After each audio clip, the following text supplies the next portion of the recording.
Okay,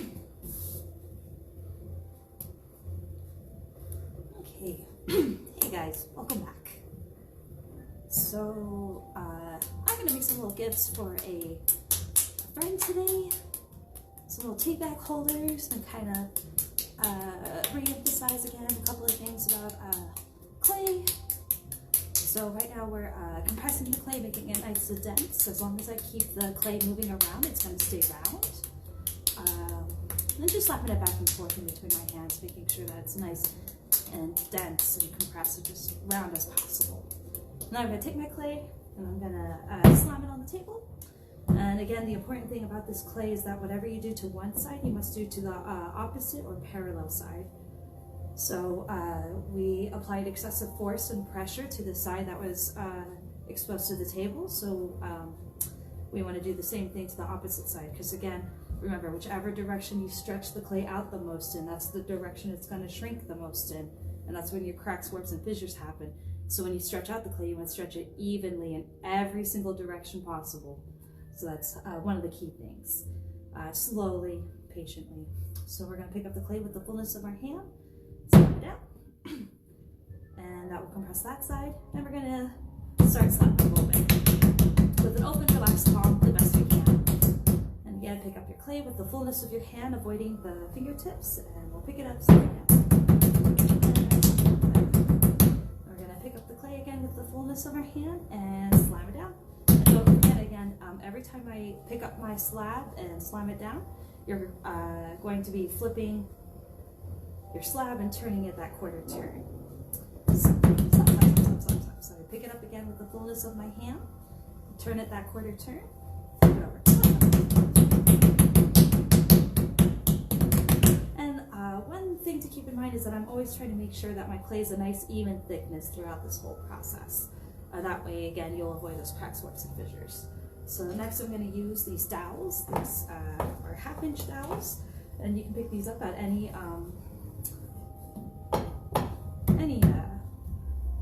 craft place or DIY store or section or home improvement store. And then I have my nice rolling pin. So I'm going to again roll fingertips past the wrists, and you want these nice long fluid motions. If you do any of these like really short choppy things, again, you're going to cause a thick to a thin spot in the clay, and again, that's more than likely where it's going to crack and warp and fissure. So we're going to pick up our slab again with the fullness of our hand, supporting the full mass of the clay through the full surface area, and turn it that quarter turn and flip it over. If we pick up the clay like it's a piece of paper with our fingertips at all, that will cause a thin spot again, or that weak spot, and more than likely that's where your piece is going to crack or warp or fissure. So no fingertips, the best you can, always with the fullness of your palm. And roll on the dowels again. And the dowels are nice because they act like a bumper. But honestly, you can use like I like those paint sticks too from the paint section places. I like to work on the wood because it's flexible. It can take quite a bit of this abuse that we're applying, all this pressures and stuff. So again, fingertips. We're going to roll on the clay past the wrists, full long fluid motions. And again, picking up our slab with the fullness of our hand, supporting the full surface area, full mass, flipping and turning. So again, I stretch out the clay evenly the best I can in every direction. And once you notice that your clay is no longer growing or expanding, we just move to the next size down. And roll fingertips past the wrists. And we're going to flip and turn. So I was super excited. I met this tea lover and enthusiast and educator through a tea talk online. And it was so serendipitous. I found out that he bought some of my pots, and I got super excited. But unfortunately that morning, I think it was that exact morning before we met on the tea talk, he broke one of the dishes, which is kind of interesting. So I wanted to make him a couple of more little pieces to replace that little guy he lost, and as a thank you for his support and patronage. So I'm super excited about these. Making him little gifts, and you can make gifts for anybody too. And that's one thing I love about ceramics is it's a lot like baking cookies at home. You can totally do this yourself. You just get some clay from your local store and ask them to fire it later. And you have wonderful, beautiful pieces that will last 10,000 years. Great gifts for not only your friends of today, but your friends of the future, those future archaeologists and museum goers who love to go look at ancient pottery. Super cool. One of the only forms of art on the planet that can, you know, last that long. So, did you know that they cover the space shuttles in porcelain tiles? Because it's the only thing that can take that much heat and force and resistance exiting and entering the atmosphere multiple times. I'll just make sure. Look like I can go a little bit more. And yeah, so they covered the space shuttles in porcelain tiles. So now I have my wonderful slab. A slab is basically a flat piece of clay. I went one step down. I love working on these little dowels because it's kind of hard to get a smaller size. This is the 1/4 inch dowels. And I just like these little plates, these tiny dishes, to just be a little bit thinner. You can go too thin with pottery and it will like crumble or crack, warp, fissure again. Another thing too about pottery and ceramics, and I think most art forms, it's one of those things where the less you do, the better. The less you handle it, the less you try to fix it. Because what happens usually is you just highlight your imperfections and mistakes and just make them worse. So instead, the less you do, the better. But you know, you do have to kind of find that fine line of where is it too much, you know? So don't be afraid of making mistakes because that's just how you learn and that's just part of who you are. So I'm using a cookie cutter. Sorry, I got a little ahead of myself. I use this cookie cutter. You can use anything at home that you have. So a cookie cutter, and I'm going to try to maximize the slab the best I can. So I'm going to push this all the way to the edge and press down hard all the way up from that edge or perimeter. And when you're working with kids, pottery is a great time. Art is a great time to go over vocabularies and especially things like geometry and sciences, because we can talk about chemistry and all sorts of different things. History, geopolitical nonsenses. So again, I'm trying to maximize my slab the best I can. So I am maneuvering my cookie cutter to where I just have it, just taking up that space within. And press hard, hard, hard all the way around. You can easily work on your kitchen table at home. You can just cover it in newspaper or canvas or cloth, but clay is really easy to wipe up with a sponge though too. It's nice to work outside.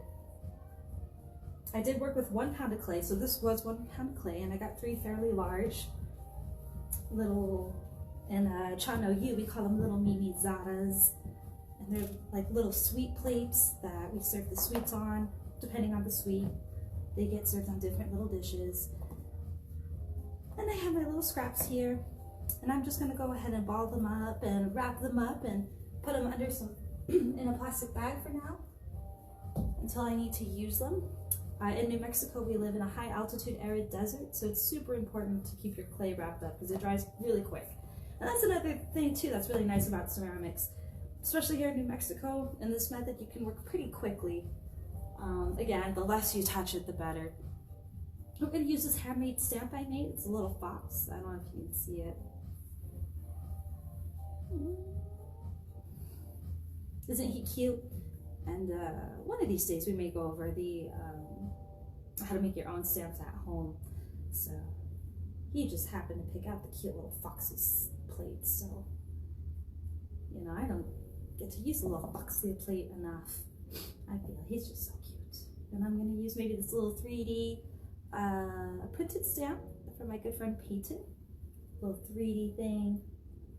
Super fun. And you can use anything as a stamp that has a 3D texture or quality. Let's see, let's just put it there. You can use like doilies or leaves or flowers you have in the garden.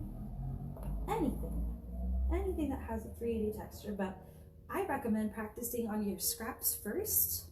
Let's bring those scraps back out. So that way you can understand what it is that you even like about the stamp and how to use the stamp or the texture tool you decide to use. Because just keep in mind, every tool is different, and It's easy to blame the tool or blame the clay for the things we did, but eventually you're just gonna have to like recognize or realize what is it that you do to create that. So with stamps like this, especially non-porous things, any plastic, glass, or metal, clay tends to stick to it. So you have to be careful when you're using it. Here I noticed that's kind of a shallow impression, and I didn't get the full stamp design here. So maybe instead I'll practice on this back side, and now I know I have to go around the whole edge or perimeter of the piece to get that. And now my clay is sticking. So again, because this is a non-porous item, this plastic thing.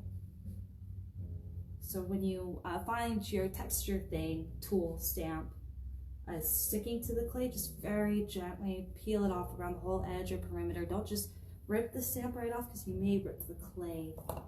And that looks a little bit better. It's a little bit too deep on some edges, a little bit shallow on others. But I just know that now about that tool, that I need to add a little bit more pressure in the center and not as much pressure on that edge or perimeter. Again, just so that you can kind of see. You have this other cool 3D printed stamp, and if you press too hard, you may rip your clay, so you gotta be careful. And that didn't rip at all. Of course, when you're trying to demo it, sometimes it just doesn't want to function the way you want it to. And then once you figure out what you like, put your scraps aside and decorate, just like you would a cookie. Cutie little foxes, little box of loves, little loves. Little love loves, aren't those so cute? I'm gonna add some flowers. Little flower of lives. Aren't those cute? Little fox. Oh, I have an idea. Let's maybe put these together. Maybe do something like that. Super cute. Oh, okay, careful, careful. Peel it off very gently, very carefully. And maybe this one. We'll put that there, that there. Nice.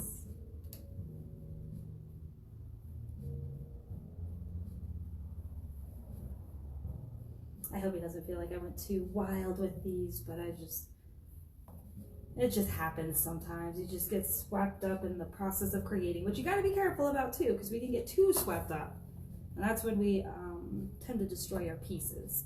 So decorated. Oh, why didn't you guys tell me? I forgot to put my name and date on the back. So I'm going to put this little chop stamp because it's the year of the rat. So that again, like 10 years from now, or like 10,000 years from now, everybody will know what year I made these pieces. And then always make sure to put your name, Melly, and the date, which I don't remember, so I'm just gonna say it's April 2020. That works. Cute. So then we're gonna take just a tiny bit of water on our fingertips, and even that's a little bit too much water because this clay is pretty wet, and very gently we're gonna smooth out all of those burrs or crumbs around those edges. Very gently, very softly. You want to make sure to get rid of anything that looks like a burr or a crumb, because that will become super razor sharp in the kiln when the glaze melts on it, and you may cut yourself. Also, any hard edges, like this 90-degree angle or edge that happened from the top of the cut and the bottom of that cut. You have those two 90-degree edges or angles. So I'm just kind of rounding those out.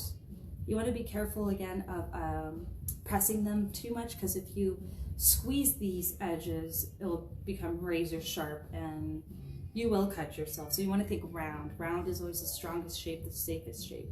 So I'm trying to touch this as little as possible, but again, doing nice long fluid motions, long strokes the best I can. You don't want to focus too much on your imperfections, because you're just going to highlight them and make them worse. But instead, just keep completing the circle and try to handle your piece as little as possible.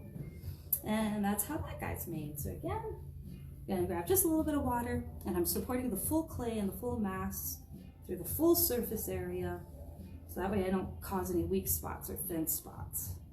Very gently, very softly, all the way around the edge of the perimeter. Again, you want to be careful of adding too much water. And just smoothing out that edge. We're also compressing this edge, the cut that just happened, making it stronger. Because when we cut the clay, it kind of aerated it, fluffed it up, made it less dense.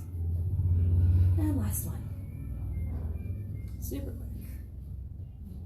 Little video to hop into things for the day. And you see how you can get cute little souvenirs or gifts made for your friends and family. Super quick.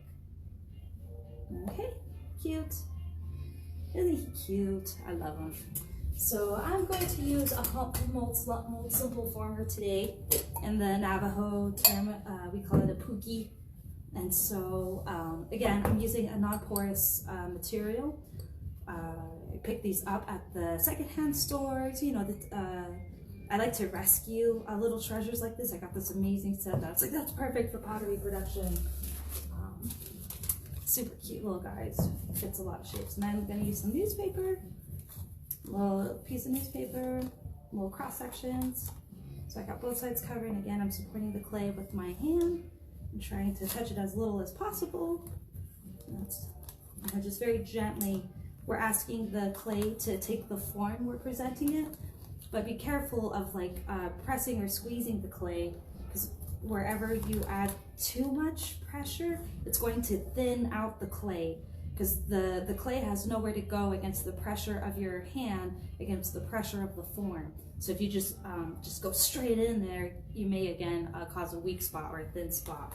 So we're not really thinning out the clay, but we're just kind of asking the clay to gently take up the form that's underneath it. The nice thing about the paper is you can move it around. And there we go, cute little foxy lovey plate. Little lovey-doveys, cute little foxies. I guess a lot of people have foxes as pets these days. I guess they're being domesticated pretty quickly. And they're just so cute. Oh my goodness, with their little chatters and their little clicks, and they're just so talkative and just so smart.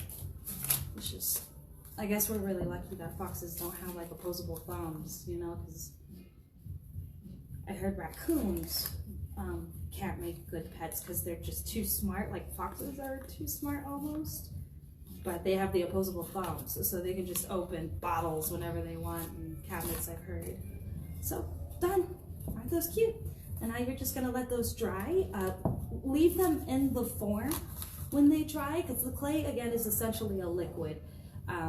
The clay took up whatever form or volume we presented it with, and that's why we were able to stretch out the clay. Unlike, again, this piece of wood, no matter how many times I hit this piece of wood, it's not really gonna conform to the shape. I cannot, you know, ask it to like, please take up shape of bowl. It's not gonna happen. So think of the clay as a liquid, and it needs the support of the form, so just leave it in there. Go do the rest of your chores or self-love and self-care that you need to do for today, or whatever work you need to do. And just let them stiffen up. And when they get to that cardboard-like stiffness called the leather hard stage, or after that, the bone dry stage, you can take them out of the forms to reuse them. But until then, just leave them in there and relax, go enjoy yourself. Give yourself a pat on the back because you just made 3 beautiful little gifts for someone. And I hope you all have a beautiful day. Let's see if we can do a little, isn't that cute?